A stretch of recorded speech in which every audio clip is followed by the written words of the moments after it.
3 questions À Pascal Boniface, directeur de l'Institut des Relations Internationales et Stratégiques donc en France et auteur de Les Intellectuels Faussaires aux éditions Jean-Claude Gozevitch. Bonjour Pascal Boniface. Bonjour. Dans ce livre, vous ciblez les, je cite, menteurs comme Bernard-Henri Lévy, Caroline Fourest, Alexandre Adler, BHL en chemise blanche dans le désert libyen, conseiller spécial de Nicolas Sarkozy, tout cela avant la chute de Kadhafi. Ça a dû vous faire bondir, Pascal Boniface? Non, le fait que Bernard-Henri Lévy ait attiré l'attention sur la question libyenne pouvait être intéressant et il y avait effectivement un risque de massacre. Moi, je ne fais pas comme eux. Je ne pense pas que le monde soit divisé entre gens qui sont tout à fait bien et gens qui sont tout à fait mauvais. C'est-à-dire les démocrates et les dictateurs, en somme.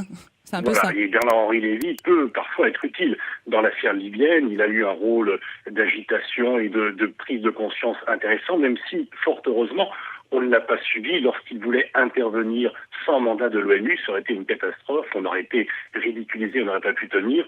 Et il faut quand même bien voir que dans l'affaire libyenne, si Bernard-Henri Lévy s'est beaucoup agité, le vrai travail a été fait par Alain Juppé, le ministre des Affaires étrangères, qui a pu obtenir un feu vert du Conseil de sécurité. Et alors, à ce moment-là, cet intellectuel, Bernard-Henri Lévy, a eu un rôle fondamental?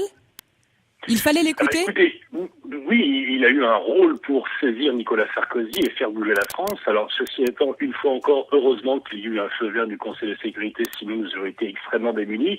Et puis, il faudra voir si, en cours de route, on n'a pas, mais là, ce n'est pas le fait de Bernard-Henri Lévy, c'est la responsabilité de la France. En cours de route, nous avons changé la mission. Nous sommes passés de la responsabilité de protéger à celle de co-belligérance aux côtés des insurgés. Donc, nous avons pris parti dans une guerre civile, ce qui rend la situation plus compliquée, notamment pour la Syrie aujourd'hui. Les menteurs dont vous parlez pensent tout savoir, BHL sur la démocratie, Caroline Fourest sur l'islamisme, la maladie de l'islam, et leurs avis sont largement prônus dans des émissions d'infos comme de divertissement. Si je vous suis, les médias sont complices. Oui, les médias sont complices parce qu'il faut remplir les plateaux et qu'il n'y a pas toujours la contradiction nécessaire qui est amenée. Le cas de Bernard-Henri Lévy est tout à fait emblématique. Il a une position tout à fait centrale dans les médias. Il est au conseil de surveillance du Monde, il est président du conseil de surveillance d'Arte, il est actionnaire de Libération. Si on ne l'invite pas, on se fait taper sur les doigts? Oui, disons que non seulement quand on l'invite pas, on s'est tapé sur les doigts, et vous allez voir que lorsqu'il va sortir son livre, il va avoir droit à une promotion digne de ce qu'aurait pu avoir Ceausescu pendant qu'il était au pouvoir en Roumanie.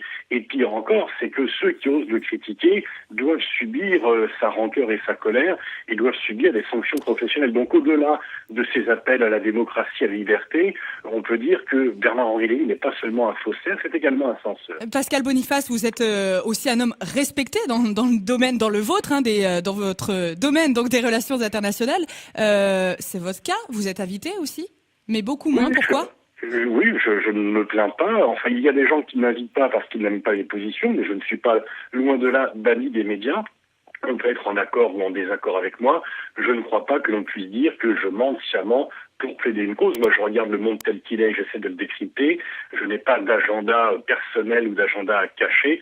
J'essaye de me mettre au service de l'information du public et donc, non, je trouve qu'il n'est pas admissible de mentir pour convaincre le public qu'il y a quand même un minimum d'intégrité intellectuelle à respecter.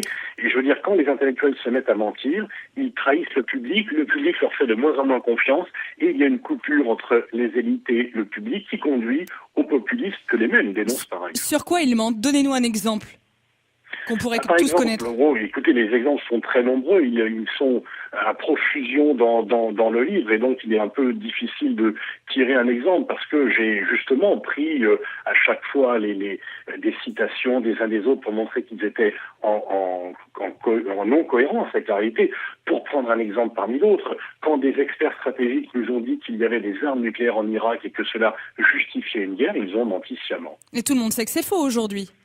Oui, tout le monde sait que c'est faux. Et néanmoins, les mêmes qui nous ont dit qu'il y avait des armes nucléaires en Irak et donc une guerre était indispensable pour empêcher ce danger d'exister, les mêmes continuent à dire la même chose, cette fois-ci sur l'Iran, etc.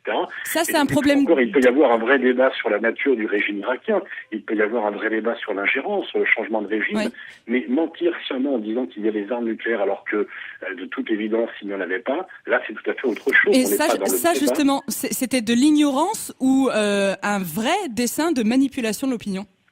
Écoutez, moi je penche plutôt pour le vrai dessein de manipulation de l'opinion, parce que les gens qui disaient cela reprenaient tout simplement l'argumentation des services américains.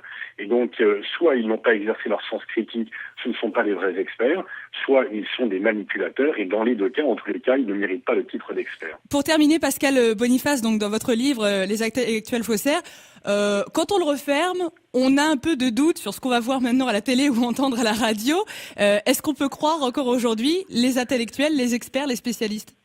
Je crois qu'il ne faut pas mettre tout le monde dans le même sac et que le public exerce son sens critique et ne prenne pas pour argent comptant ce qu'on lui dit, même si cela vient d'un expert, qu'il compare, qu'il critique, qu'il fasse preuve un peu de recul et de mise en cohérence des propos des uns des autres. Je pense que c'est ça la démocratie et c'est ça la beauté du débat public. Merci Pascal Boniface, vous êtes directeur de l'Institut de Relations internationales et stratégiques et auteur de Les intellectuels faussaires aux éditions Jean-Claude Gossevitch. Merci et bonne journée. Merci à vous. 8h54. 3 questions à... Bonne journée à tous.